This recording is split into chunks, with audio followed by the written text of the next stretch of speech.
कंधों से मिलते हैं कंधे, कदमों से कदम मिलते हैं, हम चलते हैं जब ऐसे तो दिल दुश्मन के हिलते हैं। कंधों से मिलते हैं कंधे, कदमों से कदम मिलते हैं, हम चलते हैं जब ऐसे तो दिल दुश्मन के हिलते हैं। गुड इवनिंग भाई, गुड इवनिंग, गुड इवनिंग सारे भाई, की हाल चाल जी? वधिया हो सारे? तंदुरुस्त हो? फैमिली सब दी वधिया? बच्चा कहता फैमिली सब दी वधिया। सर तुसी सुनाओ की हाल चाल? आपा भी एकदम वधिया जी। आपके पेरेंट्स की ब्लेसिंग है, दुआएं हैं, बहुत सारा प्यार है, सब कुछ बढ़िया चल रहा है जी। अच्छा फाइनली आज हमारी जीएसटी की रिवीजन क्लास नंबर 28, हाँ 28 आज हम स्टार्ट करने जा रहे हैं। 29 अभी थोड़ी देर के बाद हम डिस्कस करेंगे, फिर 30 और 31 बस 2 क्लास बचेंगी। तो मैंने कल भी कहा था कि फ्राइडे को हमारा जीएसटी खत्म हो जाएगा जी, मतलब कल हमारा जीएसटी खत्म हो जाएगा मेनली, क्योंकि हाँ कल हमारा जीएसटी खत्म हो जाएगा। कल आपके 2 लेक्चर होंगे, 7:30 बजे आपका प्रीमियर चलेगा जी, और फिर रात को 10 बजे हम लाइव आएंगे। तो कल हमें प्लेस ऑफ सप्लाई वाला चैप्टर कंप्लीट करना है। आज रात को 10 बजे हम 2 चैप्टर रिवाइज करेंगे, एक तो इंस्पेक्शन वाला चैप्टर हो गया और एक डिमांड एंड रिकवरी वाला हो गया। अभी भी हमें 2 चैप्टर रिवाइज करने हैं, एक तो रिफंड अंडर जीएसटी और एक जीएसटी कंपनसेशन एक्ट। तो जो भी आपके छोटे मोटे चैप्टर हैं अब वो हमारे बैलेंस बचे हैं। ऑलमोस्ट आपके बड़े बड़े चैप्टर सारे कंप्लीट हो चुके हैं। उम्मीद करूंगा आपको जीएसटी पढ़ने के अंदर मजा आया होगा जी, ठीक है। हाँ मतलब मुझे इतना तो लग रहा है कि जो 18 घंटे के अंदर हमने जीएसटी किया उसे काफ़ी डिटेल में हमने किया।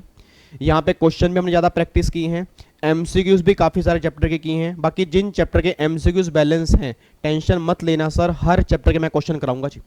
और जो प्रोफेशनल वाले मेरी फैमिली के बच्चे हैं, ठीक है जी, अब जब हमारे 30 लेक्चर खत्म हो जाएंगे, 31 लेक्चर खत्म हो जाएंगे, उसके बाद ये लगा लो 4 लेक्चर आपके और लगेंगे, तो 35 लेक्चर प्रोफेशनल वाले बच्चों के होंगे और बाकी सब बच्चों को 31 लेक्चर में पूरा जीएसटी कंप्लीट हो जाएगा जी, ठीक है। अच्छा एक दो बच्चे का ना कल मेरे पास डाउट आया था कि सर एक चैप्टर हमारा और बचा हुआ है, वो है रेट, मतलब वो इनवॉइस वाला, कि जीएसटी में इनवॉइस की टाइम लिमिट क्या होती है, वो आपने शायद रिवाइज नहीं करवाया। वैसे मैंने इनवॉइस का चैप्टर आपको करवा दिया है। आपको मैं याद करवाता हूँ टाइम ऑफ सप्लाई वाले चैप्टर में। याद करो टाइम ऑफ सप्लाई वाले चैप्टर के अंदर मैंने बताया था कि सर्विस वाले केस में इनवॉइस इशू करने की टाइम लिमिट क्या होती है, गुड्स वाले केस में इनवॉइस इशू करने की टाइम लिमिट क्या होती है। बट हाँ 2-3 पॉइंट और हैं कि अगर कोई कंटिन्यूस सप्लाई सर्विस होगी उस केस में क्या होगा जी, ठीक है। अगर goods Saint on approval base होगा उस केस में क्या होगा, ठीक है। अगर वैल्यू आपकी 200 रुपये से कम होगी तो वहाँ पे बताऊंगा कि उस केस में इनवॉइस इशू करना मैंडेटरी नहीं होता। तो छोटी मोटी बातें हैं, ऐसा करेंगे जब कल प्लेस ऑफ सप्लाई की हमारी क्लास नंबर 31 होगी ना, उसमें वो छोटे मोटे पॉइंट डिस्कस कर लेंगे, ठीक है। तो मतलब कल 31वीं क्लास हमारी चाहे थोड़ी सी लंबी हो जाए बट टॉपिक हम सारे कल कंप्लीट कर लेंगे जी, ठीक है, ताकि आपको सेल्फ स्टडी का टाइम मिले। ओके ओके, पक्का पक्का स्टार्ट कर सकते हैं क्लास जी। चलो जी इधर देखो ध्यान से। उम्मीद करता हूं सारे बच्चे जुड़ चुके होंगे जी। अगर बच्चे नहीं जुड़े प्लीज़ आपसे हाथ जोड़ के विनम्र निवेदन है अपने अपने ग्रुप में शेयर कर दो। मेरे रेगुलर बैच वाले बच्चे तो इतने नालायक बच्चे हो चुके हैं, जिस ग्रुप में ऐड हैं उस ग्रुप में भी लिंक शेयर नहीं करते। मैं क्लास खत्म होने के बाद देखता हूँ सिंगल बच्चे ने ग्रुप नहीं शेयर, कम से कम 7-8 ग्रुप आपके बने हुए हैं नालायकों, और हर ग्रुप में अलग अलग बच्चे, कम से कम उसमें तो शेयर कर दिया करो। कई बच्चे सोचते हैं सर हम पढ़ रहे हैं ना, दूसरा क्यों पढ़ेगा, छोड़ो ना उनकी बातें, हमारी बातें क्या करो, अब वो अपने आप आ जाएगा, उसको तो पता तो होगा ही ना। ये बात नहीं होती सर। अगर आप एक लिंक वहाँ शेयर कर दोगे अपने ग्रुप में तो उसमें क्या चला जाएगा। वैसे दिन में आप हज़ारों मैसेज करते हो वहाँ पे, बट जो चीज़ जरूरी है वो शेयर नहीं करते। और आज मैं सबके चेक करूँगा ध्यान, किसी अगर सिंगल बच्चे ने मैसेज नहीं होगा फिर देख लेना जी। कोई अगर एक बच्चा भी कर देगा बहुत बड़ी बात है जी, ठीक है जी। बाकी यूट्यूब फैमिली के बच्चे जी, अगर आपके भी कोई दोस्त हैं प्लीज़ उन्हें बुला लो फटाफट से जी, क्योंकि कई बार 7:30 बजे की टाइमिंग कई बच्चों को नहीं पता होता, इसलिए फिर बच्चे बाद में कहते हैं टाइमिंग कब थी जी, ठीक है। लो जी इधर देखो ध्यान से। अब लास्ट क्लास में, मतलब कल की क्लास में हमने टॉपिक स्टार्ट किया था रजिस्ट्रेशन अंडर जीएसटी का। आज हमें टॉपिक डिस्कस करने तो रिफंड अंडर जीएसटी, और एक टॉपिक हमारा और होगा जीएसटी कंपनसेशन एक्ट, ये भी आज हमें डिस्कस करना है। सबसे पहले हम चैप्टर रिवाइज करेंगे रिफंड अंडर जीएसटी का। उस चैप्टर के बाद फिर हमारा एक और चैप्टर आज हम रिवाइज करेंगे, that is GST compensation act. ये दोनों चैप्टर छोटे छोटे हैं बट एग्जाम में इसमें काफ़ी सारे क्वेश्चन बनने के चांसेस होते हैं जी। अच्छा इधर सुना ध्यान से। अब सबसे पहला जो हम चैप्टर रिवाइज करने जा रहे हैं ना, वो चैप्टर हमारा है रिफंड अंडर जीएसटी। अब इस चैप्टर को स्टार्ट करने से पहले मेरे कुछ क्वेश्चन हैं। देखो चैप्टर के नाम से ही पता लग रहा है रिफंड अंडर जीएसटी। रिफंड का मतलब क्या है? रिफंड का मतलब यह कि अगर हमने गवर्नमेंट को ज़्यादा जीएसटी पे कर दिया, अगर हमने गवर्नमेंट को एक्सेस जीएसटी पे कर दिया, उस केस में हमें रिफंड कैसे मिलेगा, वो सारी बातें इस चैप्टर के अंदर पता लगेंगी। अब एक बात मैंने सोच के बताना, क्या मेरी क्लास में सिंगल बच्चा भी ऐसा है जो मुझे चैट बॉक्स में लिख के बता दे कि प्रैक्टिकल लाइफ में ऐसे कौन कौन से केस बन सकते हैं जीएसटी में जहां पे हमें रिफंड लेना पड़ेगा? पहले तो मुझे ये बताओ ना, क्योंकि अगर हमें यही नहीं पता कि हमें रिफंड लेना कहाँ पड़ेगा फिर तो रिफंड का चैप्टर ही बेकार है। मतलब पहले हमारे दिमाग में ये हो कि जीएसटी में ऐसे कौन कौन से केस होंगे जहां पे रिफंड की बातें होंगी, जब तक वो क्लियर नहीं होगा फिर हम आगे बढ़ भी नहीं सकते। कोशिश करो सोचने की, अभी प्रोविजन नहीं दिखा रहा, कोशिश करो सोचने की कि ऐसे कौन कौन से केस होंगे जहां पे जीएसटी में रिफंड लेने की बातें होंगी।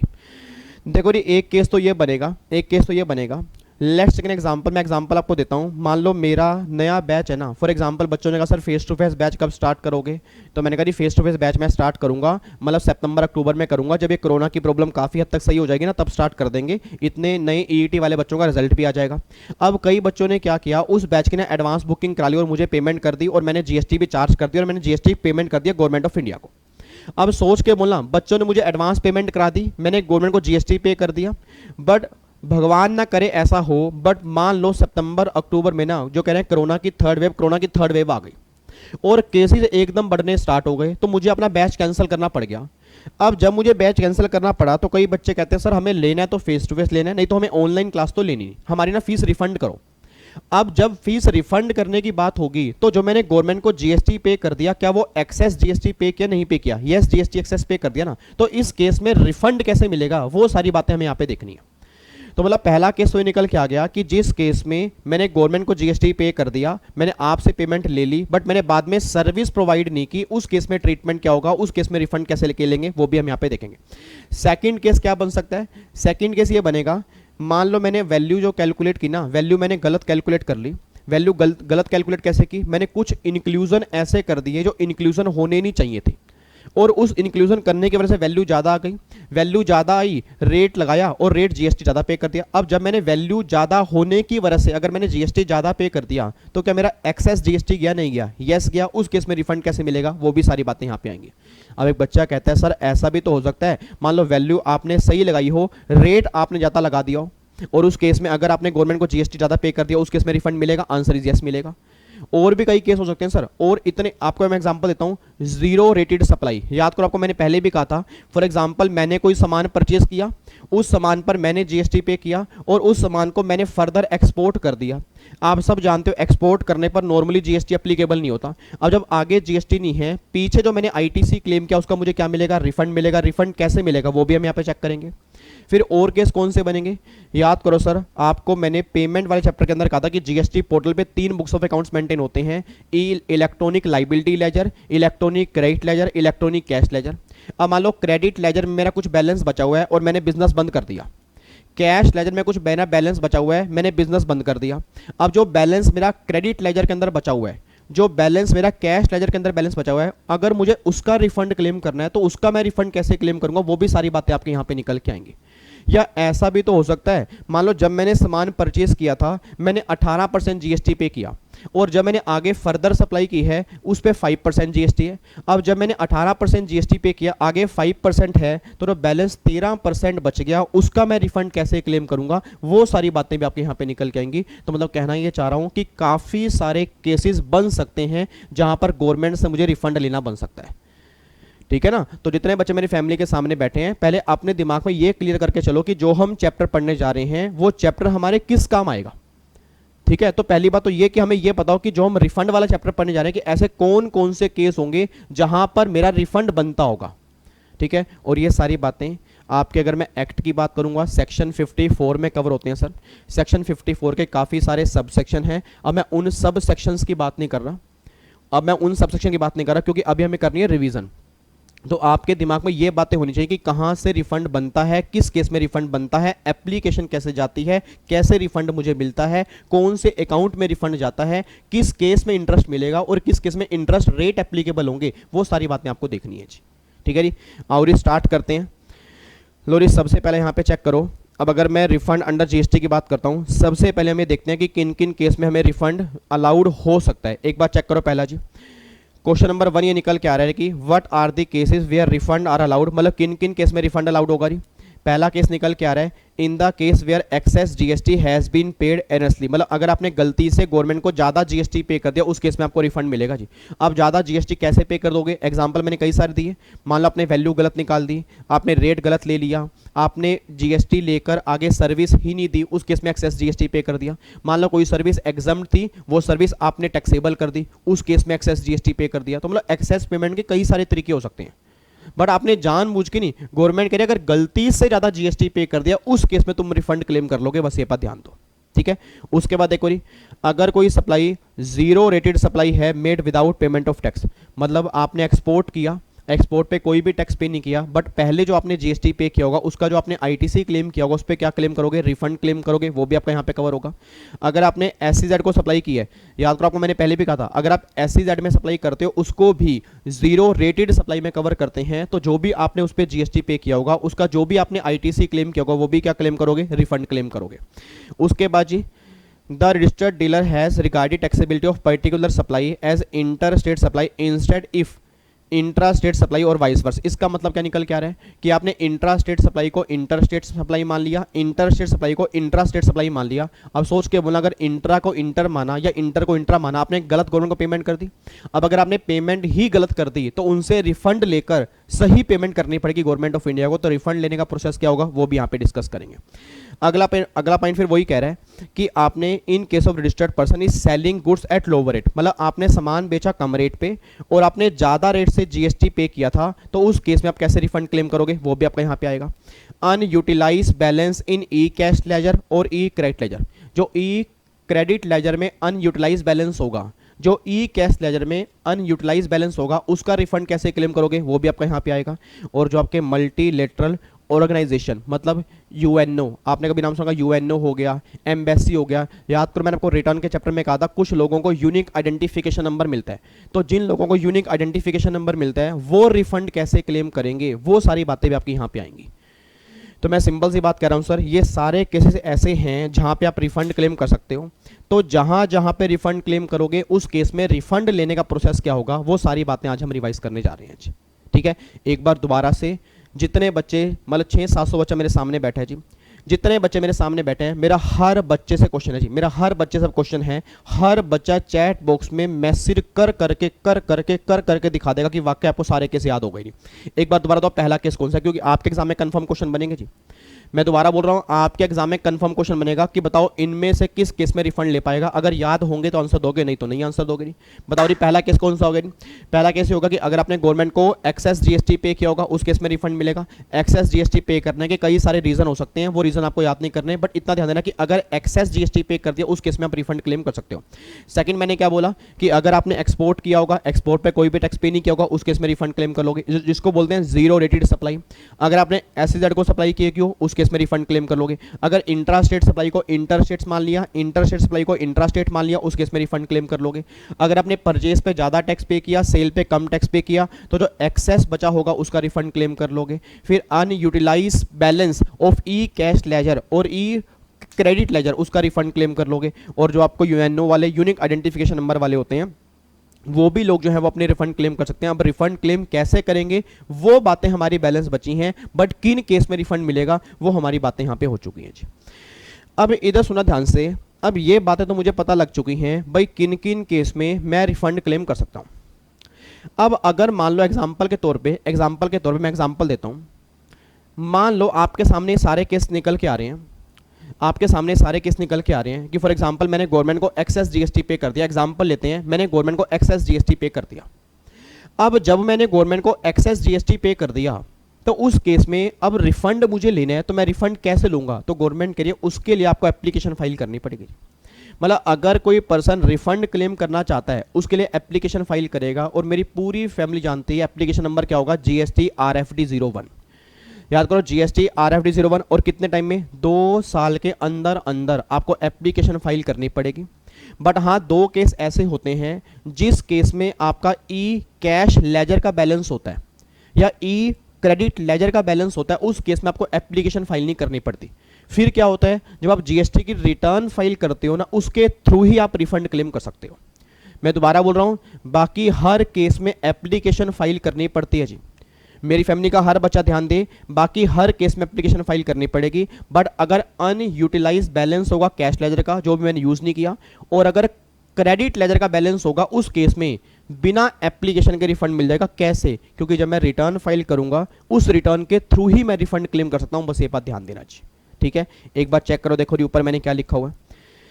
ऊपर निकल क्या रहा है, व्हाट इज रिफंड क्या है और when can one apply for refund under GST. देखो ये क्या लिखा हुआ है जी, a person can make an application, application number है जीएसटी RFD 01, दोबारा बोलो जीएसटी RFD 01, एक बार फिर बोलो जीएसटी RFD 01, एक बार फिर बोलो GST RFD 01 for refund of GST before the expiry of 2 year from the relevant date.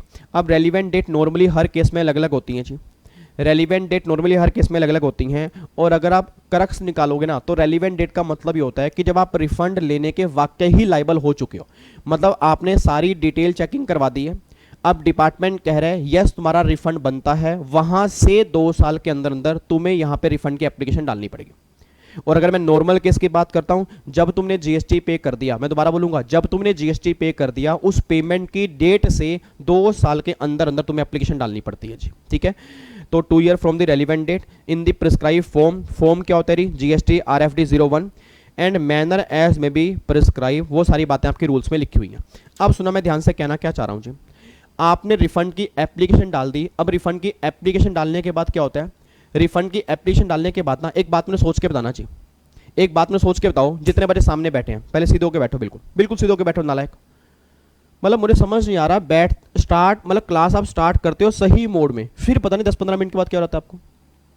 Sir बिल्कुल सीधे होके बैठा करो, देखो मैं भी तो सीधे होके बैठा हूं ना, मैं भी आराम से बैठा हूं और लगातार बोलता जा रहा हूं, आपको तो सिर्फ सुनना है, ठीक है, और पार्टिसिपेट करना है। इधर देखना ध्यान से, मैं कहना क्या चाह रहा हूं, एक बात मैंने सोच के बताओ, जैसे मान लो मैं गवर्नमेंट हूं, आपका रिफंड बनता है। अब अगर मैं गवर्नमेंट हूं, आपका रिफंड बनता है, लेट्स टेक एन एग्जांपल, आपने ना मान लो आपने ये एप्लीकेशन फाइल कर दी, मान लो आपने जीएसटी RFD 01 फाइल किया, एप्लीकेशन फाइल की कि मेरा रिफंड बनता है। अब सोच के बोलना, अगर आपने एप्लीकेशन फाइल की, क्या इस एप्लीकेशन के बेस पे क्या मैं आपको रिफंड दे दूं? Answer is no. फिर तो हर बंदा अगर ऐसे ही रिफंड मिलने लग गया, फिर तो हर बंदा क्या करेगा, एप्लीकेशन फाइल करेगा, रिफंड क्लेम कर लेगा, एप्लीकेशन फाइल करेगा, रिफंड क्लेम कर लेगा। गवर्नमेंट कहती है रिफंड ऐसे नहीं बनता। जब आपने एप्लीकेशन फाइल की, उसके 15 दिन के अंदर अंदर मैं इसको वेरीफाई करूंगा कि इसको मुझे एक्सेप्ट करना है या एक्सेप्ट नहीं करना। उसके 15 दिन के अंदर अंदर मैं इसको वेरीफाई करूंगा कि मुझे एक्सेप्ट करना है या नहीं एक्सेप्ट करना। और अगर मुझे एक्सेप्ट करना होगा, मतलब सारी एप्लीकेशन ओके है, तो फिर एक जीएसटी RFD 02 फॉर्म नंबर होता है एक्नॉलेजमेंट का, कि मैंने एक्नॉलेज कर लिया जी, आपका रिफंड की एप्लीकेशन मैंने एक्सेप्ट कर ली है, उसकी एक्नॉलेजमेंट मैं आपको दे रहा हूं, उसको बोलते हैं जीएसटी RFD 02, ठीक है। तो देखो मैंने यहां पे लिखा हुआ है, PO will verify with in 15 days if all okay, मतलब अगर सब कुछ ओके है तो मैं जीएसटी RFD 02 में एक्नॉलेजमेंट आपको इशू कर दूंगा। और अगर मुझे कोई डेफिशिएंसी लगती है कि आपने ये चीज गलत दिखाई है, आपने डॉक्यूमेंट सही नहीं दिखाए, फिर जीएसटी RFD 03 में मैं डेफिशिएंसी नोटिस इशू करूंगा कि यहां गलतियां हैं, इनको सही करो जी, ठीक है। बच्चा कह रहा है सर क्या हमें फॉर्म नंबर याद करने हैं? देखो जो प्रोफेशनल वाली फैमिली के बच्चे हैं उनको तो याद करने हैं, और प्रोफेशनल वाले जो बच्चे हैं उनका मैं 1 घंटे का सेशन, आधे मतलब पौने 1 घंटे का सेशन मैं और लूंगा रिफंड के अंदर, क्योंकि प्रोफेशनल में रिफंड भी एप्लीकेबल, मतलब प्रोफेशनल में रूल्स भी एप्लीकेबल हैं, ठीक है। एग्जीक्यूटिव में रिफंड के रूल्स एप्लीकेबल है नहीं, ठीक है। जितने रेलिवेंट रूल एग्जीक्यूटिव में हैं वो तो हम सारे अभी कर लेंगे, वो तो आपने भी करने हैं, बट कुछ एडिशनल रूल हैं कैलकुलेशन के, वो एग्जीक्यूटिव में नहीं है, उसकी मैं अलग से क्लास ले लूंगा जी। तो प्रोफेशनल वाले बच्चे टेंशन मत लें कि इस रिफंड कैलकुलेट कैसे करेंगे, उसके अलग से क्लास लूंगा। उनको एग्जीक्यूटिव वाले बच्चों को वो देखने की रिक्वायरमेंट नहीं है, क्योंकि जब वो प्रोफेशनल के अंदर आएंगे वहाँ पे हम अपने डिस्कस कर लेंगे। अभी बस आपने ये डिस्कस करना जो मैं आपको यहाँ पे बता रहा हूँ, और फॉर्म नंबर सबको याद करने हैं। जो फॉर्म नंबर बताऊंगा वो सभी के लिए बताऊंगा, सबको याद करने हैं। एक तो फॉर्म नंबर कौन सा याद करना है, जीएसटी RFD 01 एप्लीकेशन का, जीएसटी RFD 02 ये किसका हो गया, एक्नॉलेजमेंट का हो गया।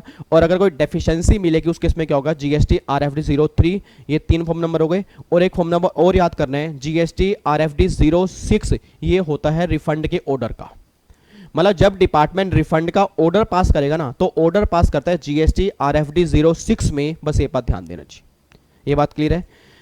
तो देखो यहाँ पे क्या लिखा है, A person can make an application for refund of GST before the expiry of 2 years from the relevant date in the prescribed form and manner as may be prescribed. PO will verify within 15 days. जब वो verify कर देगा, सब कुछ okay होगा, तो वो GST RFD 2 में एक्नॉलेजमेंट दे देगा। और अगर डेफिशिएंसी मिलेगी तो GST RFD 03 में वो बता देगा कि क्या डेफिशिएंसी है जी। उसके बाद देखो जी, such refund may be claim in the return, इस रिफंड को आप रिटर्न में भी क्लेम कर सकते हो, मतलब एप्लीकेशन फाइल करने की रिक्वायरमेंट नहीं है। आपको मैंने पहले भी कहा था जी, आपको मैंने पहले भी कहा था कुछ केस में एप्लीकेशन फाइल करने की रिक्वायरमेंट नहीं है, बिना एप्लीकेशन के आप रिफंड क्लेम कर सकते हो। कैसे, देखो क्या कह रहे हैं, such refund may be claim in the return file in regular manner by the taxable person if refund is related to electronic credit ledger और electronic cash ledger। मतलब अगर तुम्हारा रिफंड इन दोनों से रिलेटेड है, फिर जो तुम नॉर्मल रिटर्न फाइल करते हो ना, उस रिटर्न के थ्रू भी तुम रिफंड क्लेम कर सकते हो। मतलब वहां पे 2 साल की एप्लीकेशन की कोई तुम्हें रिक्वायरमेंट नहीं है, ठीक है। उसके बाद जी अब एक बात बताओ जी, एक बच्चा कहता है सर मेरा ना 5 रुपए का रिफंड बनता है, मेरा 10 रुपए का रिफंड बनता है, मैं गवर्नमेंट के पास रिफंड लेने के लिए जाऊंगा कि गवर्नमेंट ने कहा गवर्नमेंट मेरा 5 रुपए का रिफंड है, मुझे 5 रुपए का रिफंड देना। गवर्नमेंट मेरा 100 रुपए का रिफंड है, मुझे 100 रुपए का रिफंड देना। गवर्नमेंट मेरा 200 रुपए का रिफंड है, मुझे 200 रुपए का रिफंड देना। गवर्नमेंट कहती है हेलो, हमने रिफंड की एक लिमिट रखी हुई है कि अगर तुम्हारी रिफंड की वैल्यू 1000 से कम की होगी हमारे दरवाजे पर मत आना। मैं दोबारा बोल रहा हूं जी, अगर रिफंड की वैल्यू 1000 से कम होगी उस केस में रिफंड नहीं मिलेगा। याद करो क्लास के अंदर ये पॉइंट हमने डिस्कस किया था कि अगर आपका रिफंड मान लो 500 का है, 800 का है, 900 का है, उस केस में रिफंड नहीं मिलेगा। हाँ, अगर रिफंड की वैल्यू 1000 से ऊपर होगी तो पूरी वैल्यू का तुम रिफंड क्लेम कर सकते हो एप्लीकेशन फाइल करके, ठीक है। देखो अगला पॉइंट वो लिखा है जी, अगर रिफंड आपका 1000 से कम का है उस केस में कोई भी रिफंड आपको नहीं मिलेगा। ये बात ध्यान देना जी, ये बात क्लियर है जी। अच्छा एक बात ध्यान देना, अब ये 2 साल की टाइम लिमिट जो है ये तो नॉर्मल केस में है, बट जिन लोगों को यूनिक आइडेंटिफिकेशन नंबर मिलता है, जो यूएनओ वाले होते हैं, उन केस में 2 साल की लिमिट नहीं होती, उस केस में लिमिट होती है 6 महीने की। ये बात ध्यान देना चाहिए। और उन केस में फॉर्म नंबर जो होता है वो GST RFD 01 नहीं होता, GST RFD 10 होता है। मतलब ये तो 01 है ना, वो 10 होगा जी। तो एग्जाम में आने के चांसेस कम है, बट अगर बाई चांस क्वेश्चन बन जाए कि यूनाइटेड नेशन ऑर्गेनाइजेशन और जो एम्बेसी वाले हैं और जो मल्टीलेटरल एंटरप्राइजेज हैं, अगर उन्हें रिफंड क्लेम करना है तो GST RFD 10 और 6 मंथ की टाइम लिमिट होती है, वहां पे 2 साल की टाइम लिमिट नहीं होती जी, ठीक है जी। ये मैंने ऊपर छोटा सा लिखा हुआ है, आपको समरी नोट्स में लिखना है तो आप लिख सकते हो जी, ठीक है। उसके बाद एक और, अब ये क्लियर आ गया जी, रिफंड अगर लेना है तो एप्लीकेशन फाइल करनी पड़ेगी और कौन कौन से केस में रिफंड मिलेगा ये भी क्लियर हो गया जी। उसके बाद अगला केस फिर ये निकल के आ रहा है, application procedure and time limit of refund granted. अब ये एप्लीकेशन मुझे सबमिट कैसे करानी है और कितने टाइम में रिफंड मिल जाएगा वो देखने जा रहे हैं। देखो ये क्या लिखा हुआ है, the application is to be submitted along with the document to establish that a refund is due. इसका मतलब क्या है, मतलब गवर्नमेंट कह रही है कि जब तुम एप्लीकेशन फाइल करोगे ना, प्लीज ध्यान सुना जी, मैं GST RFD 01 की एप्लीकेशन फाइल करने जा रहा हूँ, तो गवर्नमेंट करे कि जब तुम ये एप्लीकेशन फाइल करोगे इसके साथ में 100% एविडेंस भी सबमिट कराओगे जो ये प्रूफ करेंगे तुम्हारा रिफंड बनता है। मतलब डिपार्टमेंट कह रही है कि हम प्रूफ नहीं करेंगे तुम्हारा रिफंड बनता है, ये तुम हमें प्रूफ करोगे तुम्हारा रिफंड बनता है। सर कैसे हम प्रूफ करेंगे, आप ये प्रूफ करोगे, आपको जब आपने मेरी क्लास की एडवांस बुकिंग कराई होगी, आपको जो मैंने रिसिप्ट वाउचर दिया होगा उस वाउचर को जमा करवाना पड़ेगा कि देखो जी ये देख लो, ये मैंने विवेक को पेमेंट की है, एडवांस पेमेंट की है, इस पे GST विवेक ने चार्ज किया है और पेमेंट कर दिया गवर्नमेंट को, अब बताओ मेरा रिफंड बनता नहीं बनता। क्योंकि सर एक बात सोच के बोला, अगर आपने कोई एविडेंस ही अटैच नहीं किया फिर तो हर आदमी क्या करेगा भाई, एप्लीकेशन फाइल करेगा, रिफंड क्लेम कर लेगा। तो सिंपल सी बात है, प्रैक्टिकल लाइफ में सर एक मान लो दोषी है, ध्यान सुना नहीं मेरी बात को, आपके एक दोस्त ने कहा भाई ये तुझे धोखा दे रहा है जी, एक दोस्त ने दूसरे दोस्त को बोला कि तुझे धोखा दे रहा है, उसने मान लिया, उससे बड़ा महापागल कोई नहीं है जी, उससे बड़ा महापागल नहीं है। क्यों, क्योंकि जब उसने ये प्रूफ ही नहीं किया कि वो धोखा दे रहा है, यार वो प्रूफ ही नहीं कर पा रहा कि वो गलत है, आपका मानना ही बहुत बड़ा गलत है। तो वही केस गवर्नमेंट यहां पे बात करना चाह रही है कि भैया तुम्हारे बोलने से रिफंड बनता है, हम तुम्हें रिफंड थोड़ा देंगे। फिर तो हर आदमी क्या करेगा कि मुझे रिफंड लो, हम तो रिफंड देते रह जाएंगे। तो तुम्हारी रिस्पॉन्सिबिलिटी है कि जब तुम एप्लीकेशन फाइल करोगे तुम साथ में ऐसे डॉक्यूमेंट भी अटैच करोगे जो ये प्रूफ करें कि तुम्हारा रिफंड बनता है। तो देखो वही लिखा है, the application is to be submitted along with document to establish that a refund is due. आगे जी, document to establish that amount of tax and interest was collected from or paid by applicant and the incidence if the tax and interest has not been pass to other person. इसका मतलब क्या है, एक तो तुम्हारा refund बनता है और एक तुमने इसका बर्डन जो है तुमने बर्डन कस्टमर की जगह पास ऑन नहीं किया। याद करो आपको मैंने क्लास के अंदर कहा था जी, 2 चीजें होती हैं जी, 2 चीजें होती हैं, एक तो बर्डन हम कस्टमर की जगह पास ऑन कर देते हैं, एक बर्डन हम कस्टमर की जगह पास ऑन नहीं करते। एग्जाम्पल के तौर पे मान लो मैंने कोई सामान परचेज किया, प्लीज आंसर देना जी, सोच समझ के आंसर देना। मैंने कोई सामान परचेज किया, उस सामान पर मैंने ITC GST पे किया, मैंने ITC क्लेम कर लिया, और जब मैंने ITC क्लेम किया फिर मैंने आगे वो सामान एक्सपोर्ट कर दिया, और जब मैंने एक्सपोर्ट किया होगा तो एक्सपोर्ट पर कोई भी टैक्स नहीं होगा। अब जब एक्सपोर्ट पे कोई भी टैक्स नहीं होगा तो क्या टैक्स का बर्डन, मतलब जो मैंने पहले जीएसटी पे किया उसका मैंने आईटीसी क्लेम किया हुआ है, तो क्या उसका बर्डन मैंने कहीं भी अपनी कॉस्ट में ऐड किया? Answer is no. तो इस केस में जो रिफंड मिलेगा ना, वो रिफंड उसको नहीं मिलेगा, वो रिफंड मुझे मिलेगा। क्यों? उस टैक्स का बर्डन मेरी जेब पर है। दूसरा एग्जांपल देखो, सेकंड एग्जांपल देखो। सेकंड एग्जांपल ये है, मैंने आपको फॉर एग्जांपल ये मनाको चिप्स का पैकेट बेचा जी। प्लीज ध्यान सुनना, सीधे होके बैठो यार, सीधे होके बैठो। मतलब कई नालायक बच्चे तो ऐसे बैठ जाते हैं जैसे पता नहीं, मैं वही बार बार कहता हूँ ना, भगवान विष्णु के अवतार हैं जी। मतलब ऐसे नालायक बच्चे बैठते हैं। देखो सामने एक बच्चा गोभी कलर का बैठा हुआ है, ये गोभी कलर का ना, मतलब उसने हरी टी शर्ट डाली है और ऊपर से व्हाइट व्हाइट पता नहीं क्या डाला। गोभी ऐसी तो होती है, नीचे से ग्रीन ऊपर से व्हाइट, ऐसा बन के बच्चा बैठा हुआ है नालायक। एक कद्दू कलर का बच्चा देखो, एक टमाटरी कलर का बच्चा बैठा है। इधर सुनो ध्यान से, एक बात मैंने सोच के बताना जी। मैंने आपको मनाको बिस्किट का पैकेट बेचा। अब अगर मनाको बिस्किट का पैकेट बेचा तो मैंने इसमें जीएसटी चार्ज किया। अब जो मैंने जीएसटी चार्ज किया तो क्या उसका बर्डन कस्टमर की जेब में पास ऑन हो गया? नहीं होगा? हो गया। बाद में आपने कहा ये मनाको बिस्किट का पैकेट ना, इस कितने रुपए का जी? मनाको बिस्किट का पैकेट है, यहाँ पे इसका प्राइस लिखा होगा। ये पैकेट है, कहाँ पे है, कहाँ पे है? मान लो यार ये पैकेट ना 20 रुपए का, मान लो पैकेट 20 रुपए का, मान लो पैकेट 20 रुपए का। अब 20 रुपए के ऊपर मैंने जीएसटी चार्ज किया, आपने मुझे जीएसटी पे कर दिया, आपने जीएसटी पे किया। अब जब आपने मुझे जीएसटी पे किया, आपने कहा ये पैकेट मुझे 10 रुपए का मिल रहा है, ये पैकेट सेम पैकेट मुझे 10 रुपए का मिल रहा है, मुझे 10 रुपए वापिस करो। अब जो 10 रुपए आपको मैं वापिस करूंगा उस पर जीएसटी में पे कर चुका हूं गवर्नमेंट ऑफ इंडिया को। सोच समझ के बोला, उस पर जीएसटी पे कर चुका हूं गवर्नमेंट ऑफ इंडिया को। तो क्या जो उस 10 रुपए के ऊपर एक्सेस जीएसटी पे किया, क्या उसका रिफंड लेना मेरा बनता है या आपका बनता है? मेरे को ये बता दो बस। जब मैंने 20 रुपए का पैकेट बेचा था मेरे बच्चे, उस 20 रुपए पर जीएसटी किसने पे किया था? उसका बर्डन किसकी जेब पर आया? मेरी पर या आप पर? आप पर आया था। अब जब 10 रुपए मैं आपको वापस करने जा रहा हूं, उस 10 रुपए का जो जीएसटी मैंने एक्सेस पे कर दिया, तो क्या उसका रिफंड मेरा लेना बनता है या उसका रिफंड आपका लेना बनता है? आपका लेना बनता है ना। अब बच्चा कहता है सर तो फिर क्या हमें रिफंड मिलेगा? तभी गवर्नमेंट यहां पे लिखा है कि जो भी तुम्हारे रिफंड का पैसा होगा ना, उस पैसे को हम कंज्यूमर वेलफेयर फंड के अंदर डालेंगे। भाई जो भी तुम्हारे रिफंड का पैसा होगा, जो तुम्हारे रिफंड का पैसा होगा, उस पैसे को हम कंज्यूमर वेलफेयर फंड में डालेंगे। क्यों?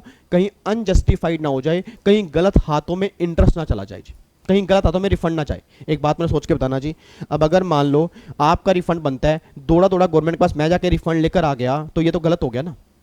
तो गवर्नमेंट कह रही थी वैसे तो रिफंड का पैसा कंज्यूमर वेलफेयर फंड में जाएगा, बट कुछ केस में ये पैसा कंज्यूमर वेलफेयर फंड में नहीं जाएगा, ये पैसा उस एप्लीकेंट को मिलेगा जिसका रिफंड बनता है।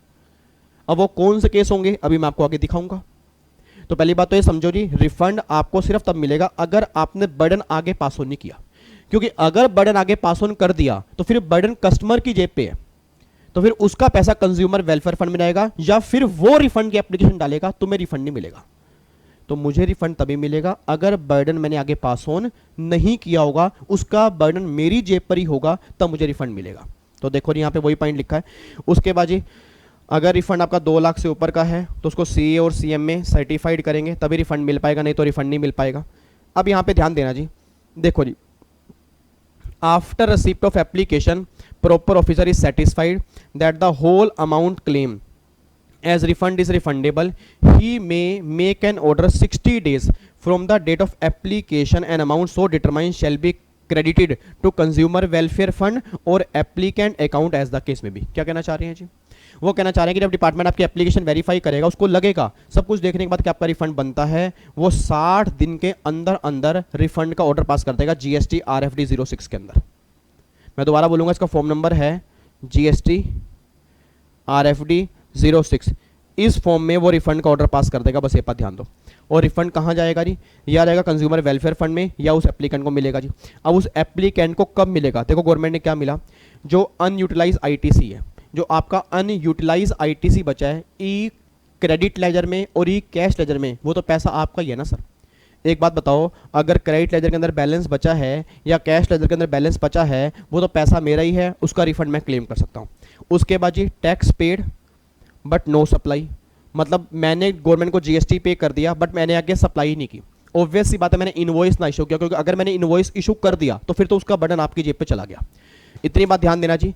मान लो मैंने आपसे एडवांस पेमेंट ली और मैंने इनवॉइस इशू नहीं किया आपको, और मैंने अपनी जेब से जीएसटी पे कर दिया। अब जब मैंने इनवॉइस ही आपको इशू नहीं किया तो गवर्नमेंट कह रही कि जब तक तो इनवॉइस इशू नहीं करेगा ना तब तक ये एज्यूम करेंगे कि उस टैक्स का बर्डन कस्टमर की जेब पर नहीं आया, क्योंकि सर टैक्स इनवॉइस ही एक ऐसा प्रूफ होता है जिसके बेस पे आप ये बोल सकते हो कि देखो मैंने जीएसटी पे किया है। और जब आपके पास टैक्स इनवॉइस ही नहीं है तो आप कह ही नहीं सकते कि आपने जीएसटी पे किया ना। तो गवर्नमेंट ने क्या बोला, उस केस में अगर तूने टैक्स पे कर दिया बट आगे तूने सप्लाई नहीं की, उस केस में तो रिफंड क्लेम कर सकते हैं प्रोवाइडेड तूने टैक्स इनवॉइस ना इशू किया हो। उसके बाद जी अगर मैंने इंट्रा स्टेट सप्लाई को इंटर स्टेट सप्लाई मान लिया, इंटर स्टेट सप्लाई को इंट्रा स्टेट सप्लाई मान लिया, मतलब मैंने गलत क्लासिफिकेशन कर दी, उस केस में तो रिफंड क्लेम कर सकता है। और एक्सपोर्ट वाले केस में भी तो रिफंड क्लेम कर सकता है। तो ये बात ध्यान देना, इन केस में पैसा एप्लीकेंट के अकाउंट में जाएगा और बाकी सब केस में पैसा कंज्यूमर वेलफेयर फंड के अंदर आएगा जी। मुझे फटाफट से चैट बॉक्स में लिख के बताओ जी, जल्दी चैट बॉक्स में लिख के बताओ जी। मुझे ये बताओ पहले तो एक बार स्टार्टिंग से, सारे बच्चे अलर्ट होकर बताओ जी एक बार स्टार्टिंग से, मुझे किन किन केस में रिफंड मिल सकता है जी। पहले बताओ मुझे किन किन केस में रिफंड मिल सकता है, ये बताओ जी चैट बॉक्स के अंदर। सर सबसे पहला केस तो होगा अगर आपने गवर्नमेंट को एक्सेस जीएसटी पे कर दिया, उस केस में रिफंड मिल सकता है। अगर सप्लाई को आप मतलब अगर गुड्स को आप एक्सपोर्ट करोगे उस केस में रिफंड मिलेगा। अगर एसईजेड को सप्लाई करोगे उस केस में रिफंड मिलेगा। आपने परचेज पर ज़्यादा पे किया, सेल पर कम पे किया, उस केस में रिफंड मिलेगा। अगर कोई कैश लेजर या क्रेडिट लेजर के अंदर अगर आपका बैलेंस बचा होगा उस केस में रिफंड मिलेगा। जो एम्बेसी वाले होंगे वो भी रिफंड क्लेम कर सकते हैं। और अगर इंट्रा स्टेट सप्लाई को इंटर स्टेट सप्लाई मान लिया, इंटर को इंट्रा मान लिया, उस केस में रिफंड क्लेम कर सकते हैं। ये सारी बातें आपने बताई हैं। फिर सर आपने कहा कि जिनका रिफंड बनता होगा एप्लीकेशन डालेंगे 2 साल के अंदर, फॉर्म नंबर होगा GST RFD 01। एप्लीकेशन डालने के बाद डिपार्टमेंट क्या करेगा, उसको वेरीफाई करेगा, 15 दिन के अंदर हाँ या ना का आंसर देगा। अगर वो 15 दिन में आंसर दे देगा तो वो आपको एक्नॉलेजमेंट इशू करेगा GST RFD 02 की। और अगर कोई डेफिशिएंसी मिलेगी तो GST RFD 03 में वो आपको डेफिशिएंसी बता देगा। ये सारे काम होंगे। आपको एप्लीकेशन हर केस में फाइल करनी है, 2 केस छोड़ के। कौन कौन से, अगर आपका बैलेंस कैश लेजर में है या क्रेडिट लेजर में है तो आप रिटर्न के थ्रू भी क्लेम कर सकते हो, उस केस में एप्लीकेशन फाइल करने की रिक्वायरमेंट नहीं है। फिर मैंने बोला कि वैसे लिमिट 2 साल की है बट एम्बेसी वाले केस में लिमिट कितने की होगी, 6 महीने की होगी। ये बातें हमने क्लियर की। फिर ये बातें क्लियर करने के बाद ना ये पता लग गया भाई एप्लीकेशन किस टाइम के अंदर फाइल करनी है। एप्लीकेशन फाइल करने के बाद अगला प्रोसेस निकल के आ रहा है कि एप्लीकेशन के साथ रिफंड आप कैसे लोगे। तो गवर्नमेंट ने क्या बोला, साथ में डॉक्यूमेंट आपको अटैच करने पड़ेंगे, जो डॉक्यूमेंट ये प्रूफ करें कि आपका रिफंड बनता है। और अगर आपका रिफंड बनता होगा तो हम आपको रिफंड देंगे या कंज्यूमर वेलफेयर फंड में जाएगा। अब नॉर्मली पैसा कंज्यूमर वेलफेयर फंड में ही जाता है, बट अगर आपने टैक्स का बर्डन आगे पास ऑन नहीं किया, बर्डन आपकी ही जेब पे है, उस केस में आप रिफंड क्लेम कर सकते हो। कौन कौन से केस मैंने बोले हैं, 4 केस आपको याद करने हैं। Unutilise ITC of E cash ledger और ई क्रेडिट लेजर। फिर दूसरा केस मैंने बोला इंट्रा को इंटर, इंटर को इंट्रा मान लिया। तीसरा केस मैंने बोला कि अगर आपने GST पे कर दिया बट आगे कोई सप्लाई नहीं की, उस केस में आपका रिफंड बनता होगा। लास्ट केस एक्सपोर्ट वाला है। इन केस में पैसा आप क्लेम कर लोगे और बाकी हर केस में पैसा कंज्यूमर वेलफेयर फंड के अंदर जाएगा। और ये मत सोचना गवर्नमेंट उस पैसे को यूज करेगी, गवर्नमेंट उसका पैसा कंज्यूमर की वेलफेयर में ही लगाती है। बस ये बात ध्यान देना जी। ये बात क्लियर हो गई जी। उसके बाद देखो जी किन किन केस में आपको रिफंड नहीं मिलेगा जी, किन किन केस में आपको रिफंड नहीं मिलेगा। एक तो अगर आपने गुड्स एक्सपोर्ट किए हैं सब्जेक्ट टू एक्सपोर्ट ड्यूटी, मतलब अगर आपने गुड्स एक्सपोर्ट किए उस एक्सपोर्ट करने पर एक्सपोर्ट ड्यूटी लग रही है। आपको मैंने पहले भी कहा था कुछ गुड्स ऐसे होते हैं जिनको एक्सपोर्ट करने पर एक्सपोर्ट ड्यूटी लगती है। तो गवर्नमेंट करेगी कि जहां पे एक्सपोर्ट ड्यूटी लग रही है उस केस में आप रिफंड क्लेम नहीं करोगे, उस केस में आप क्या करोगे, एडजस्टमेंट करोगे जी। उसके बाद जी if the supplier of goods or service or both avail drawback of GST paid on such supply. याद करो जी, आप सब बच्चों ने कस्टम पढ़ा होगा जी। ओल्ड सिलेबस वाले जो बच्चे हैं वो छोड़ दें, अगर कोई बच्चा CA वाला है वो छोड़ दें, अदरवाइज सब बच्चों ने कस्टम लॉ पढ़ा होगा। कस्टम में एक चैप्टर है ड्रॉबैक का। ड्रॉबैक का चैप्टर ये बात कहता है कि जो भी आपने पहले टैक्स पे किया होगा उस टैक्स को हम वापस कर देंगे अगर सामान तुमने एक्सपोर्ट कर दिया। अब एक बार सोच के बोलना जी, अगर किसी पर्सन ने मान लो GST का ड्रॉबैक ले लिया कस्टम लॉ के अंदर, मान लो कस्टम लॉ के अंदर आपने GST वापस ले लिया कैसे भी करके, वैसे कस्टम में GST वापस नहीं मिलता, बट आपने फेक तरीके से मतलब डिपार्टमेंट को फंसा फंसू के आपने ड्रॉबैक ले लिया। तो गवर्नमेंट कह रही है कि अगर आपने कस्टम में ड्रॉबैक ले लिया, मतलब ऑलरेडी अगर आपने कस्टम ड्यूटी और GST वापस ले लिया है, उस केस में GST में दोबारा रिफंड नहीं क्लेम कर सकते, क्योंकि डबल बेनिफिट नहीं मिलेगा, बेनिफिट एक ही बार मिलेगा। और एक पॉइंट यहाँ पे और लिखना है, अगर आपकी सप्लाई नील रेटेड होगी या अगर आपकी सप्लाई एग्जम्प्टेड सप्लाई होगी जी, मैं दोबारा बोल रहा हूँ, अगर आपकी सप्लाई नील रेटेड होगी या एग्जम्प्टेड सप्लाई होगी, उस केस में आप रिफंड क्लेम नहीं कर पाओगे। ये बात मैंने को पहले भी बताई थी, याद करो आईटीसी वाला चैप्टर, कि तुम मुझे खून दो मैं तुम्हें आज़ादी दूंगा। अगर आगे खून ही नहीं होगा तो पीछे की आज़ादी भी नहीं मिलेगी, बस ये बात ध्यान दो। अगर आगे खून होगा तो पिछली आज़ादी की बात करना, नहीं तो आज़ादी आपको नहीं मिलेगी जी। तो इन 3 केस में आपको रिफंड नहीं मिलेगा। एक बार दोबारा बोल रहा हूँ, आपने कोई गुड्स ऐसे एक्सपोर्ट किए जिसके एक्सपोर्ट करने पर एक्सपोर्ट ड्यूटी लग रही है, उस केस में रिफंड की बातें नहीं होंगी, फिर एडजस्टमेंट की बातें होंगी। सेकंड केस गवर्नमेंट कह रही है कि अगर आपने किसी लॉ के अंदर ड्रॉबैक ले लिया है तो उस केस में जीएसटी में आप रिफंड क्लेम नहीं कर पाओगे। तीसरा गवर्नमेंट कह रही है कि अगर नील रेटेड सप्लाई है या एग्जम्प्टेड सप्लाई है, उस केस में रिफंड क्लेम नहीं कर पाओगे। रीजन बिंग, जब आगे खून ही नहीं है तो पीछे की आज़ादी भी नहीं मिलेगी, बस ये बात ध्यान दो जी। ठीक है जी। उसके बाद जी अगर रिफंड में डिले कर दिया तो क्या होगा जी? अब मुझे फटाफट से बताओ जी, अगर रिफंड में डिले हो गया तो इंटरेस्ट एप्लीकेबल होगा? याद करो, आपको मैंने कहा था कि आपका रिफंड 60 दिन के अंदर आता है जी। आपका रिफंड ऑर्डर पास होगा 60 दिन के अंदर। अगर आपको 60 दिन के अंदर अंदर रिफंड नहीं मिला जी, मैं दोबारा बोलूंगा, अगर आपको 60 दिन के अंदर अंदर रिफंड नहीं मिला तो 6% पर एनम इंटरेस्ट लग जाएगा जी। मैं दोबारा बोलूं, अगर आपको 60 दिन में रिफंड नहीं मिला तो गवर्नमेंट आपको इंटरेस्ट पे करेगी 6% पर एनम से। ठीक है जी। और दूसरा सुना, अगर केस चला गया अपील में, अगर मेरा केस अपील में चला गया और अपील वालों ने कह दिया कि आपका रिफंड बनता है, फिर इंटरेस्ट डिपार्टमेंट 6% नहीं फिर 9% पर एनम देगा। 2 रेट आपको याद करने हैं जी, आपको 2 रेट याद करने हैं। एक तो याद करना है 6%, एक याद करना है 9%। दोबारा बोलो, एक याद करना है 6%, एक याद करना है 9%। 6% तो नॉर्मल केस में, अगर कोई केस स्पेशल केस होगा, मतलब अपील वाला केस होगा, मेरा केस अपील में गया, अपील अथॉरिटी ने बोला कि मेरा रिफंड बनता है, उस केस में अगर पेमेंट में डिले हो गया तो 9% पर एनम मुझे इंटरेस्ट मिलेगा। बस ये बात ध्यान दो जी। चेक करो एक बार यहाँ पे देखो जी, नॉर्मल केस में 6% है जी, और अगर आपका अपील वाला केस है उस केस में कितना हो गया जी? 9% पर एनम है। बस ये बात ध्यान दो। अच्छा, आप ध्यान सुनना जी। अब कमाल की बात देखो रे, कमाल की बात देखो, लास्ट टू लास्ट क्लास में मैंने चैप्टर किया था पेमेंट ऑफ जीएसटी। क्या मेरी क्लास में सिंगल बच्चा भी ऐसा है जो ये बता दे अगर हमने जीएसटी की पेमेंट करने में डिले किया तो इंटरेस्ट कितना लगेगा? एक बार लिख के बताना चैट बॉक्स में जी, एक बार चैट बॉक्स में लिख के बताओ। जो डिसलाइक करने वाले बच्चे हैं वो भी क्लास तो देख ही रहे होंगे, वो नालायक बच्चे हैं, पता नहीं उनका दिल कैसे इमोशन, उनके मेरे को लगता है इमोशन ही नहीं है बिल्कुल ही। मतलब एक होता है ना आदमी पत्थर का होता है, बस डिसलाइक ठोक दिया, हमारा क्या जा रहा है। पता नहीं पत्थर के इंसान कैसे रहते हैं, मेरे को समझ नहीं आता कि एक दिल में भावना होती है ना, चलो थोड़ी सी भावना होती है, नहीं यार भाई गलत चीज़ है भाई, अगर हमें क्लास देखनी नहीं है तो डिसलाइक क्यों करें, या अगर देखनी है तो फिर क्यों करें भाई? सिंपल सी बात है। चलो लाइक नहीं, कम से कम डिसलाइक तो नहीं बनता, बट क्या कहूँ मैं उनको। जितने बच्चे मेरे सामने बैठे हैं, जितने बच्चे मेरे सामने बैठे हैं, मेरे को हर बच्चा आंसर दे, अगर आप जीएसटी सही टाइम पर पे नहीं करते इंटरेस्ट किस रेट से देना पड़ता है जी? आंसर दो जी। अगर इंटरेस्ट आप सही टाइम पर, सॉरी, अगर आप जीएसटी सही टाइम पर पे नहीं करते इंटरेस्ट का रेट क्या होता है? याद करो 18% पर एनम। मेरे बच्चे सेक्शन 50 पेमेंट वाले चैप्टर में, सेक्शन 50 पेमेंट वाले चैप्टर में, जहां पर मैंने कहा था कि अगर आप जीएसटी सही टाइम पर पे नहीं करते तो 18% पर एनम इंटरेस्ट आपको देना पड़ेगा। अब कमाल की बात देखो, अगर हमने दिक्कत की, अगर हमने डिले किया तो हम देंगे 18%। नहीं यार ये बात समझ में, अगर हमने डिले किया तो हम देंगे 18%, अगर गवर्नमेंट देने में डिले करेगी तो गवर्नमेंट पे करेगी 6% या 9%। तो अगर पेमेंट में डिले करूंगा तो 18%, अगर गवर्नमेंट डिले करेगी तो 6% या 9%, और अगर मैंने कोई आईटीसी में डिफॉल्ट किया तो फिर 18 नहीं है, फिर 24% है। ये बात ध्यान देना चाहिए। अगर मैंने पेमेंट में डिफॉल्ट किया फिर 18 है, अगर मैंने आईटीसी गलत यूज किया या गलत अवेल किया फिर गवर्नमेंट बख्शेगी नहीं, फिर 18 नहीं फिर 24% है। देखो यहाँ पे लिखा हुआ है, मैंने समरी दिया इंटरेस्ट की।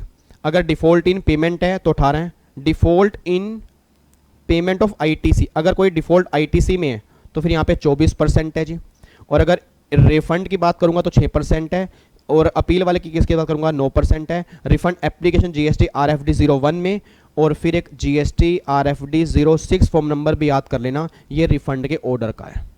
तो मेनली ना वैसे तो ये 2 फॉर्म नंबर हैं, वैसे मेनली ये 2 फॉर्म नंबर हैं, इसके अलावा 2 फॉर्म नंबर और भी याद कर लो वैसे। एक तो जीएसटी आरएफडी 02 वो एक्नॉलेजमेंट का है, और जीएसटी आरएफडी 03 वो डेफिशिएंसी का है, और एक जीएसटी आरएफडी 10 वो किसका है? एम्बेसी वालों का है जी। तो टोटल ये 5 फॉर्म नंबर हैं रिफंड के चैप्टर में जो आप सबको याद करके चलने हैं जी। अच्छा, अब यहाँ पे एक केस और दिया हुआ है, इधर देखो ध्यान से। अब ये अमेंडमेंट आई हैं 2। अब ये अमेंडमेंट है तो बिल्कुल सिंपल अमेंडमेंट, ये बात कहना चाहिए कि bunching of refund claim of different financial year allowed. इसका मतलब ये है कि पहले अलग अलग बार मतलब अलग अलग टाइम का अलग अलग रिफंड क्लेम करना पड़ता था, अब गवर्नमेंट कह रही है कि सारा रिफंड आप इकट्ठा भी क्लेम कर सकते हो। मतलब अगर अलग अलग ईयर का रिफंड बनता है या अलग अलग एप्लीकेशन फाइल करनी पड़ती है तो गवर्नमेंट कहती है अब वो क्लेश खत्म है, अब तुम एक एप्लीकेशन के थ्रू भी सारा रिफंड क्लेम कर सकते हो। बट अब प्लीज ध्यान सुनना चाहिए, प्लीज ध्यान सुनना, याद करो आपको मैंने ना अभी आईटीसी वाला चैप्टर नहीं, आईटीसी वाला चैप्टर नहीं, मेरे ख्याल से वो चैप्टर हमारा कौन सा था, हाँ आईटीसी वाला चैप्टर था। आईटी वाले चैप्टर के अंदर मैंने कहा था, एक बात मुझे बताना चाहिए, आईटीसी लेने की वैसे टोटल कितनी कंडीशन होती हैं, टोटल मेरे ख्याल से 9 कंडीशन होती हैं। उस 9 कंडीशन में से ना एक कंडीशन ये थी, याद करो, कि सप्लायर को इनवॉइस अपलोड करने पड़ते हैं। बोलो हाँ या ना, मेरे को हाँ या ना बोलो, सप्लायर को इनवॉइस अपलोड करने पड़ते नहीं करने पड़ते? यस करने पड़ते हैं। अच्छा अगर सारे इनवॉइस अपलोड कर दिए फिर तो सारा आईटीसी क्लेम कर लूंगा, और अगर सारे इनवॉइस अपलोड नहीं किए उस केस में क्या होगा? मुझे आंसर दो। अगर 100 इनवॉइस हैं, आंसर देना चाहिए, अगर 100 इनवॉइस हैं, 100 में से 80 इनवॉइस अपलोड कर दिए और 20 इनवॉइस अपलोड नहीं किए, मुझे बताओ क्या करोगे आप? आंसर दो मुझे सर। अगर 80 इनवॉइस अपलोड कर दिए, 20 इनवॉइस अपलोड नहीं किए, उस केस में क्या करोगे?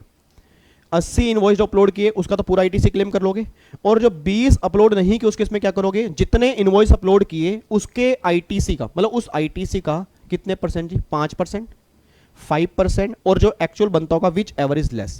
अब गवर्नमेंट कह रही है भाई तू आईटीसी क्लेम कर लेगा 105%, तू आईटीसी 105% क्लेम कर लेगा, हमें कोई दिक्कत नहीं है।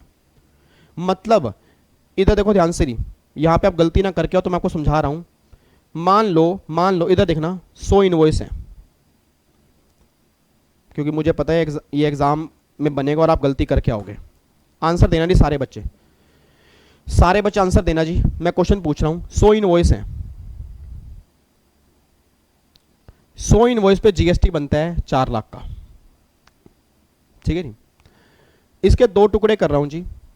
80 इनवॉइस अपलोड कर दिए, 20 इनवॉइस अपलोड नहीं किए, और जो 80 इनवॉइस अपलोड कर दिए उसका जीएसटी बनता है मान लो 3 लाख, और जो 20 इनवॉइस अपलोड नहीं किए उसका जीएसटी बनता है 1 लाख। तो ये तो पूरा क्लेम कर लूंगा जी, ये तो पूरा क्लेम कर लूंगा, और ये पूरा 1 लाख नहीं क्लेम करूंगा, जितने इनवॉइस अपलोड कर दिए 3 लाख, उसके आईटीसी का 5%, कितना बन गया? 15,000, और 1 लाख लेस क्या बन गया? 15,000। तो मतलब इसमें 15,000 क्लेम कर पाऊंगा बस। ये क्वेश्चन हमने आईटीसी वाले चैप्टर में किए थे। मतलब टोटल आपने बोल देना, टोटल आईटीसी में क्लेम कितना कर पाऊंगा? अगर मैं इस क्वेश्चन का आंसर पूछूं, मैं टोटल आईटीसी कितना क्लेम कर पाऊंगा? सर मैं टोटल क्लेम कर पाऊंगा 3,15,000 पे, इतना आईटीसी में क्लेम कर पाऊंगा। ये बात, इसमें कोई दिक्कत तो नहीं? अच्छा याद करो अभी मैंने क्या कहा कि जो बैलेंस तुम्हारा इलेक्ट्रॉनिक क्रेडिट लेजर के अंदर बच जाएगा उसका भी तुम रिफंड क्लेम कर सकते हो। जो बैलेंस तुम्हारा इलेक्ट्रॉनिक क्रेडिट लेजर के अंदर बच जाएगा उसका भी तुम रिफंड क्लेम कर सकते हो, अभी मैंने आपको बताया। बट गवर्नमेंट कह रही है विवेक, रिफंड के चैप्टर में 105% वाला कॉन्सेप्ट एप्लीकेबल नहीं होगा।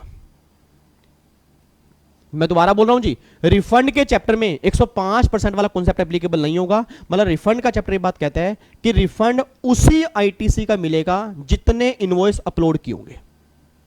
नहीं यार ये बात समझ में?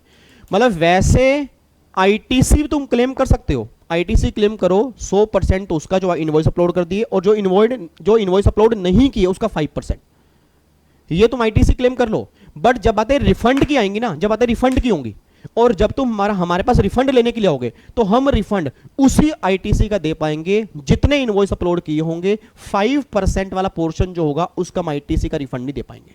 मतलब कहना पता क्या चाह रहा हूं, अगर आप रिफंड लेना चाहते हो तो मेरे बच्चे 3 लाख रुपए के रिफंड की बातें होंगी, 15,000 रुपए के रिफंड की बातें नहीं होंगी, क्योंकि गवर्नमेंट कह रही है 15,000 रुपए तो तूने ऐसे ही क्लेम कर दिया नोशनल बेस पे। ये बातें आईटीसी के चैप्टर में लिखी है, रिफंड के चैप्टर में नहीं लिखी।